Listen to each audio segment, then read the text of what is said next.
Hello and welcome to view point.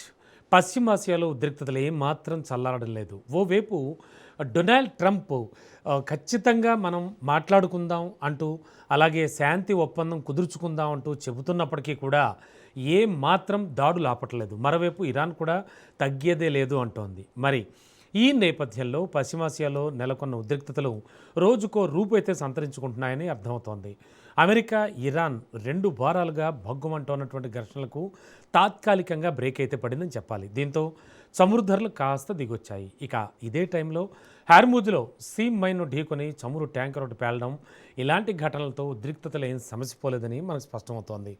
హర్మూజ్లో Iran నిర్దేశించిన జలమార్గంలో కాకుండా మరో దారిలో వెళ్ళినటువంటి ట్యాంకర్ పేలిపోయిందని ఆ దేశ మీడియా సంస్థ తస్నిమ్ ధృవీకరించడం జరిగింది. ఈ ఘటనలో ఎవరైనా ప్రాణాలు కోల్పోయారా? ఇలాంటి వివరాలు మాత్రం తెలియరాలేదు. అయితే ఇప్పుడున్నటువంటి ఉద్రిక్తతల నేపథ్యంలో చర్చల నిమిత్తం ఇరాన్, అమెరికా విరామం అయితే ఇచ్చాయి. అయితే హర్మూజ్ జలసంధిలో కొత్త మార్గం లేక ప్రత్యామ్నాయ మార్గానికి సంబంధించిన ప్రతిపాదనలను ఇరాన్ తిరస్కరిస్తోంది. చర్చలు కొనసాగించడానికి 3 షరతులు విధించింది. జలసంధి పూర్తిగా తమ నియంత్రణలోనే ఉందని ధృవీకరించే విషయంపై స్పష్టత వచ్చాకే చర్చలు ప్రారంభం కావాలని టెహ్రాన్ అయితే కోరుకుంటోంది.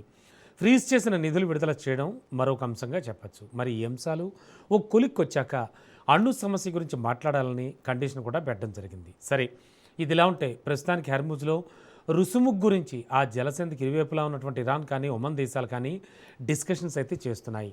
తమ సార్వభౌమాధికారానికి నష్టం వాటిల్లకుండా, వాణిజ్య నౌకల రాకపోకలకు అంతరాయం ఏర్పడకుండా ఎలాంటి చర్యలు చేపట్టాలన్న అంశంపై ఇరు దేశాల ప్రతినిధులు కూడా డిస్కషన్స్ చేశారు.